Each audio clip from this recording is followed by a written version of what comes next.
열왕기상 7장 40절에서 51절. 박정희 대통령이 어릴 때 등에 업어서 돌본 누님이 한 분 있었습니다.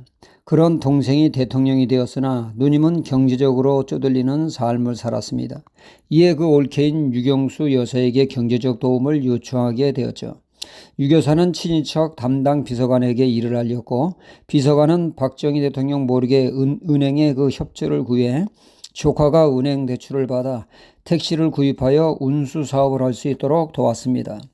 이 사실을 알게 된 박정희 대통령은 대노하여 대구사범대학의 동기인 친인척 담당 비서관을 파면하게 되었습니다. 택시를 다 정리하고 누님과 조카를 고향으로 보내게 됩니다. 조카는 삼촌인 대통령께 대한민국은 거주의 자유가 보장된 나라라고 대들었지만 박정희 대통령은 단호하게 고향으로 보냈습니다. 누님, 제가 대통령직을 떠난 후에 누님을 잘 모시겠습니다 라고 말이죠. 혈육의 정을 뿌리치고 공과사를 엄격하게 구분하는 삶은 결코 쉬운 일이 아니죠. 가슴 쓰린 결단이 있어야 가능합니다. 아무나 할 수 있는 가벼운 결단은 결코 아닙니다. 단단한 마음, 모진 마음이 있어야 가능하게 되죠. 사무엘하 19장에 보면 다윗이 공과사를 구분 못함으로 요압 장군에게 쓴소리를 듣는 내용이 나옵니다. 다윗의 아들 압살롬의 왕자가 쿠데타를 일으키게 됐죠. 아버지의 정권을 무너뜨리고 자신이 왕이 되겠다고 하는 야심을 품고 일으킨 쿠데타였습니다. 압살롬은 아버지 다윗을 제거하고 자신이 왕이 되겠다라고 하는 페르냐였습니다. 처음에는 쿠데타가 성공하는 듯 하였으나 판세는 뒤집혀 압살롬이 죽임을 당하고 쿠데타는 진압이 되게 되었습니다. 하지만 아들의 죽음의 소식을 들은 다윗 왕은 왕으로서의 공적 신분을 망각하고 격한 슬픔의 감정을 표출하게 됩니다.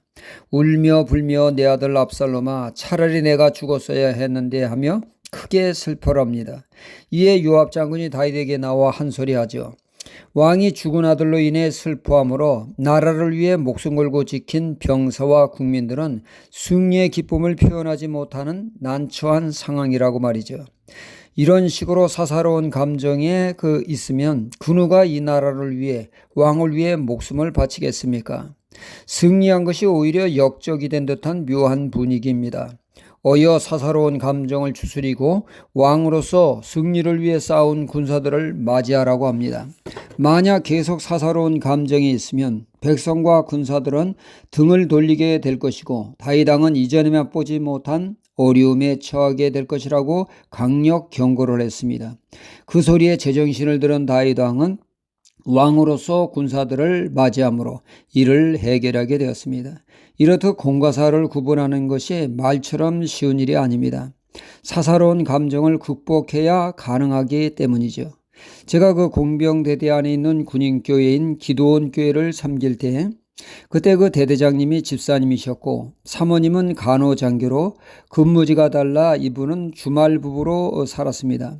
어느 날 그 부부가 다투는 내용을 듣게 되었는데 사모님의 불만인즉슨 교회에 보니까 LPG에 해 가림막이 설치되어 있어 교회처럼 관사에도 가림막을 설치해달라고 남편인 대대장님께 부탁을 했습니다.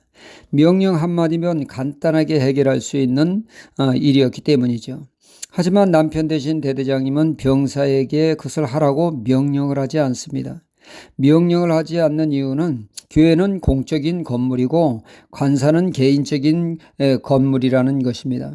이런 개인적인 일에 함부로 병사에게 하라는 것은 사적인 일이기 때문에 안 된다고 가림막을 해주지 않았던 것입니다. 저는 그 소리를 옆에서 들으며 그 대대장님을 다시금 존경하게 되었습니다.